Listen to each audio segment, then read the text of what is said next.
सभी को जय हिंद। कैसे हैं आप सभी? उम्मीद है आप सब बहुत अच्छे होंगे, बेहतरीन होंगे एंड आपकी तैयारी बेहतरीन तरीके से चल रही होगी। हालाँकि हमारे साथ बहुत गलत हुआ है एएलपी के बच्चों के लिए, क्योंकि बहुत दूर-दूर बच्चे गए थे एग्ज़ाम देने के लिए, पर हम कुछ नहीं कर सकते हैं।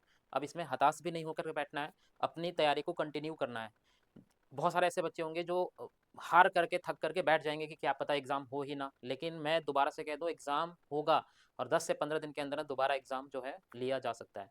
तो अपनी तैयारी को सुदृढ़ करें, बहुत मजबूत करें, क्योंकि अब कट ऑफ थोड़ा-सा और बढ़ जाएगा। रीज़न, बहुत सारे बच्चे जो ट्रेड पेपर में सोच रहे थे कि फेल हो जाएँगे या फिर क्या होगा, वो डर अब उनके अंदर से खत्म हो जाएगा, क्योंकि अब समय मिल चुका है, तो वो बहुत अच्छे तरीके से मेहनत करके दोबारा से तैयारी को कंप्लीट कर लेंगे। तो उस बीच में आपको थकना नहीं है, बैठना नहीं है, दोबारा से हम रीस्टार्ट कर रहे हैं और अगेन हम टॉपिक वाइज़ अब एमसीक्यू लेकर के आ रहे हैं। आप सभी का डिमांड था कि सर टॉपिक वाइज़ हमें करवा दीजिए, तो अब टॉपिक वाइज़ लेकर के आ रहे हैं। आईसी इंजन के ऊपर हमने ऑलरेडी 5 जो है टेस्ट आपको दे चुके हैं। अब स्टार्ट कर रहे हैं वेल्डिंग का। तो वेल्डिंग का ये पहला मॉक टेस्ट होगा। उम्मीद है कि आप सभी बच्चों को काफ़ी पसंद आएगा। अगर पसंद आता है तो आप नीचे कमेंट बॉक्स में हमें कुछ ज़रूर बातें बताएँ, जिससे हमें और मोटिवेशन मिले आपके लिए काम करने का। हालाँकि हमने ऑलरेडी बहुत अच्छे काम कर रखे हैं आपके लिए। उम्मीद है कि आप सभी को बहुत पसंद आ रहा होगा। सभी बच्चे क्लास को लाइक कर दीजिएगा, चैनल को सब्सक्राइब कर लीजिएगा। नहीं किया है तो अपने दोस्तों के पास इसे शेयर कर दीजिएगा। क्लास को स्टार्ट करेंगे, मॉक टेस्ट नंबर 1 जो कि वेल्डिंग का होने वाला है। तो वेल्डिंग का मॉक टेस्ट स्टार्ट करने से पहले मैं आपको बता दूं कि अभी भी आपके पास समय है। अगर थोड़ा कॉन्फिडेंस कम आ रहा है, डर लग रहा है, तो आपके लिए ये ई बुक लॉन्च कर दिया है।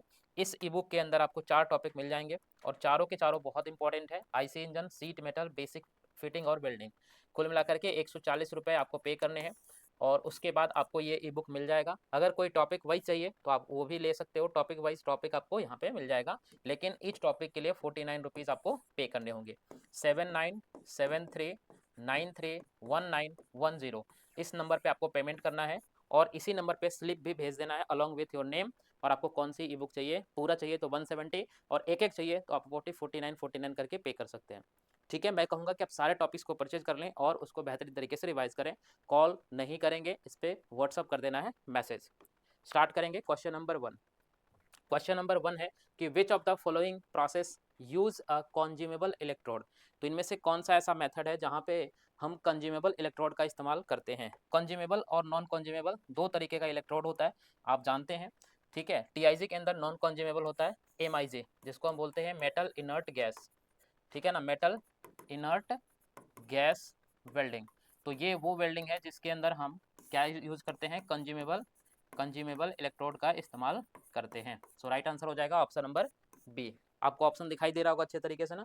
ठीक है, question number 2। What is the primary purpose of a welding flux. ठीक है, primary purpose of welding flux. तो वेल्डिंग फ्लक्स का मेन काम क्या होता है। टोटल 20 क्वेश्चंस होंगे और सभी बच्चे लास्ट में कमेंट करके बताएंगे कि उनके कितने क्वेश्चन सही हुए हैं। ये बताना बहुत बहुत ज़्यादा ज़रूरी है। ठीक है, तो यहाँ पे कह रहा है कि फ्लक्स का मेन काम क्या है, तो हम कहेंगे to protect the weld from the atmospheric contamination. अच्छा, एटमॉस्फेरिक कॉन्टेमिनेशन से अगर कॉन्टेक्ट हो जाता है तो क्या बना लेगा भाई, वहाँ पे आपका ऑक्सीडेशन हो जाएगा और ऑक्सीडेशन की वजह से बहुत सारे वेल्डिंग डिफेक्ट्स देखने को मिल सकते हैं। तो इसलिए बचाने के लिए हम फ्लक्स का इस्तेमाल करते हैं। क्वेश्चन नंबर 3 है which type of welding is commonly used for joining thin metal seat. यानी कि पतले से सीट मेटल को अगर हम ज्वाइन करना चाहते हैं, पतली पतली दो सीट मेटल को आपस में ज्वाइन करना चाहते हैं, तो यहाँ पे हमारे लिए सबसे बेहतर, सबसे बेस्ट विकल्प क्या हो सकता है, तो आप कहेंगे सबमर्ज्ड आर्क वेल्डिंग। ठीक है, इसको SAW कहते हैं शॉर्ट फॉर्म में। And this is very very important. Welding का वन शॉट क्लास में पूरे अच्छे तरीके से सारी चीज़ें करा रखा है, तो अगर आपने नहीं देखा है तो मैं आपको सजेस्ट करूंगा कि पहले आप उस प्लेलिस्ट को जा करके जरूर चेक कर लें। इसके अलावा आईसी इंजन को पूरे अच्छे तरीके से कंप्लीट करवा रखा है, अगर आपने अब तक नहीं किया है तो उसे भी कंप्लीट कर ले। In welding which gas is commonly use as a shielding gas. तो सिल्डिंग गैस का मतलब क्या होता है, सिल्डिंग गैस का अगेन मतलब वही है कि हमें क्या करना है, ऑक्सीडेशन से बचाना है। ऑक्सीडेशन से बचाना है और ऑक्सीडेशन से बचाने के लिए हम कुछ अलग से गैस का इस्तेमाल करते हैं, जिसमें आर्गन एक फेमस गैस होता है। ठीक है, आर्गन हम बेसिकली इस्तेमाल करते हैं ताकि ऑक्सीडेशन को बचाया जा सके। राइट आंसर हो जाएगा option number B. Which of the following welding process does not require a filler material. तो इनमें से कौन सा ऐसा वेल्डिंग प्रोसेस है जिसके अंदर फिलर मटेरियल की रिक्वायरमेंट नहीं होती है। अच्छा, फिलर मटेरियल की रिक्वायरमेंट कहाँ नहीं होगी, जहाँ पे नॉन कंज्यूमेबल, सॉरी, जहाँ पे कंज्यूमेबल इलेक्ट्रोड इस्तेमाल होगी। ठीक है ना, जहाँ पे क्या होगी, कंज्यूमेबल इलेक्ट्रोड का इस्तेमाल करेंगे और वहीं पे हम क्या कर सकते हैं, वहीं पे हम फिलर मटेरियल का यूज़ नहीं करेंगे। फिलर मटेरियल क्यों यूज़ करी जाती है, ताकि एक्स्ट्रा वॉल्यूम दिया जा सके, है ना, एक्स्ट्रा वॉल्यूम क्रिएट किया जा सके, ठीक है, ये इसलिए करी जाती है। तो बताओ यहाँ पे किसमें हम कंज्यूमेबल इलेक्ट्रोड इस्तेमाल करते हैं, एमआईजी के अंदर, यानी कि मेटल इनर्ट गैस के अंदर हम यूज़ करते हैं, जिसकी वजह से यहाँ पे हमें फिलर मटेरियल की ज़रूरत नहीं होगी। What does the term undercut refer to in the welding? देखो अंडरकट की बात करें तो ये क्या है, एक वेल्डिंग डिफेक्ट्स है। क्या है, वेल्डिंग डिफेक्ट्स है। अब आपको ऑप्शन पढ़ करके नहीं लग सकता है कि इसका आंसर क्या होगा, जैसे एक्सेस फिलर मटेरियल, भैया ये तो नहीं हो सकता ना।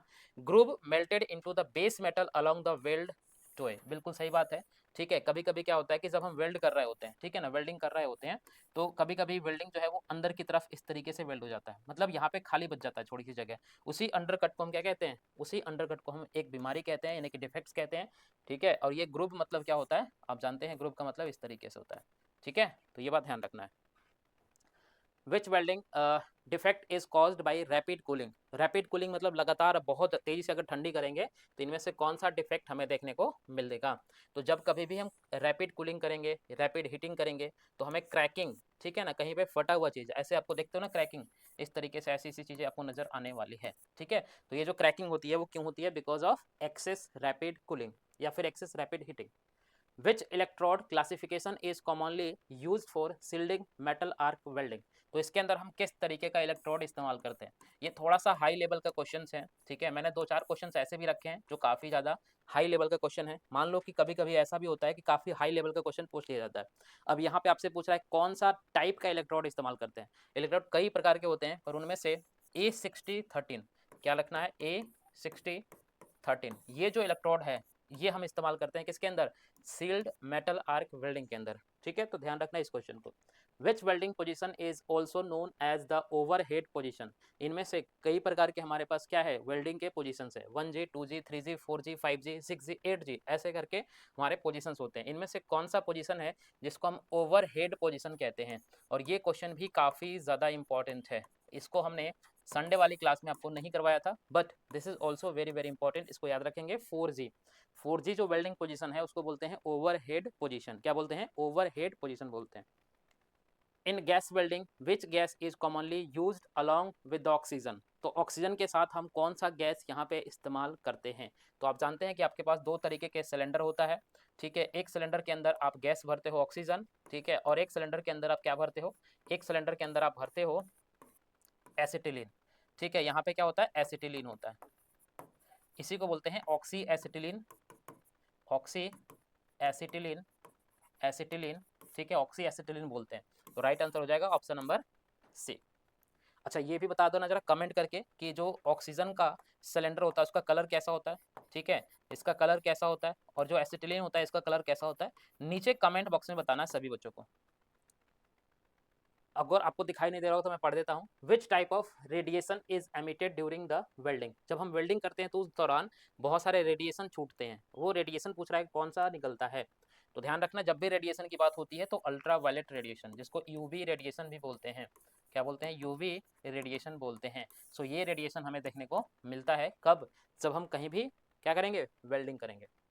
What is the primary function of welding helmet, तो वेल्डिंग हेलमेट का मेन काम क्या होता है। देखो वेल्डिंग हेलमेट हम कब इस्तेमाल करते हैं, जब हम कहीं पे वेल्ड कर रहे होते हैं ताकि हम खुद को प्रोटेक्ट कर सकें।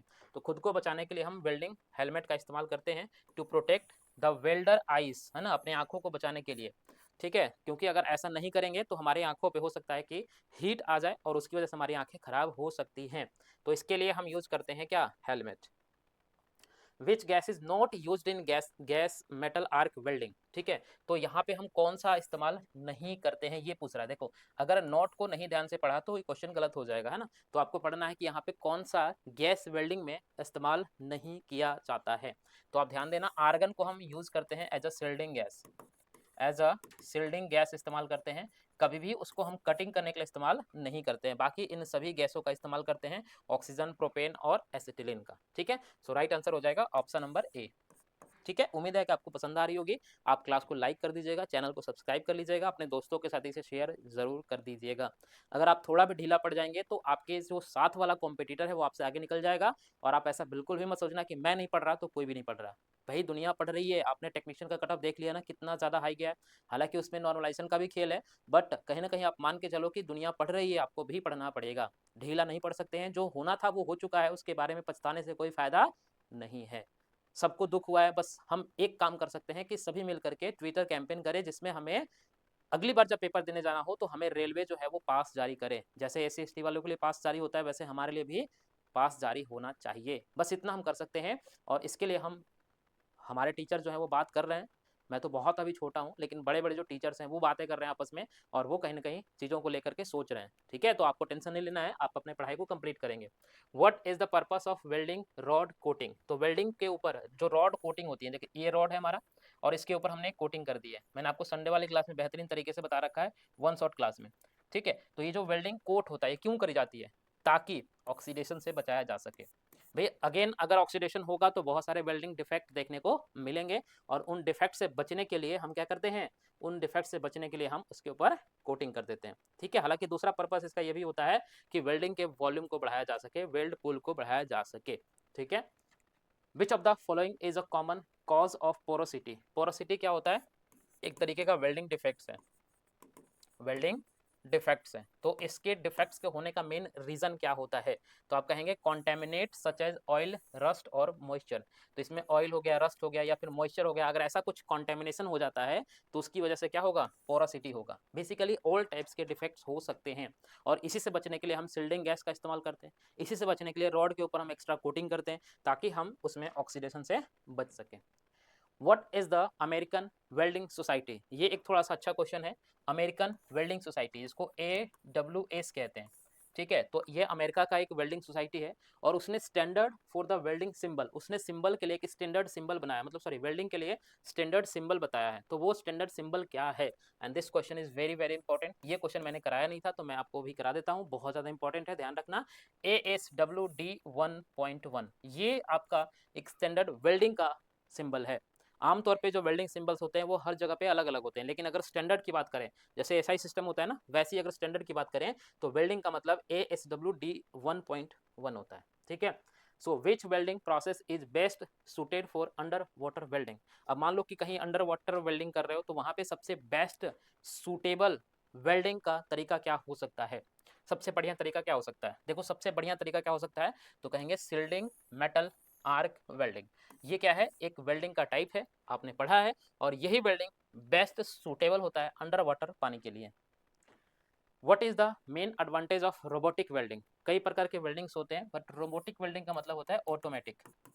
ठीक है, ये ऑटोमेटिक काम करेगा, इस पे हमारा कोई कंट्रोल नहीं होगा, हम इंसानों का कोई कंट्रोल नहीं होगा। तो इसका मेन एडवांटेज क्या होगा?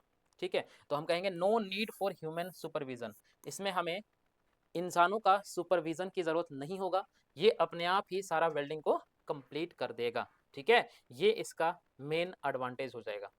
ठीक है ना, ये इसका मेन एडवांटेज हो जाएगा। Which welding technique is commonly used in automotive manufacturing? तो ऑटोमोटिव मैन्युफैक्चरिंग का मतलब होता है कि ऑटोमोबाइल। ठीक है, और ऑटोमोबाइल यानी कि गाड़ी हो गया। ठीक है, ऑटोमोबाइल का मतलब क्या हो गया? कार हो गया, ठीक है, बस हो गया, ट्रक हो गया। तो इन सब के लिए हम किस तरीके का वेल्डिंग इस्तेमाल करते हैं, और क्लास में हमने ऑलरेडी आपको बता रखा है। राइट आंसर क्या हो जाएगा? फिर राइट आंसर हो जाएगा स्पॉट वेल्डिंग। ठीक है, राइट आंसर क्या हो जाएगा? स्पॉट वेल्डिंग हो जाएगा, क्योंकि उसमें ढांचे बनते हैं और ढांचों को बनाने के लिए हम स्पॉट वेल्डिंग का इस्तेमाल करते हैं, क्योंकि उसमें हमें कहीं पे लीकेज का कोई प्रॉब्लम देखने को नहीं मिलता है, इसलिए हम वहाँ पे स्पॉट वेल्डिंग का इस्तेमाल करते हैं। ऑलरेडी वन शॉट वाली क्लास में समझा रखा है। ठीक है, तो आप सभी क्लासेस को जरूर जाकर के एक बार चेक करेंगे।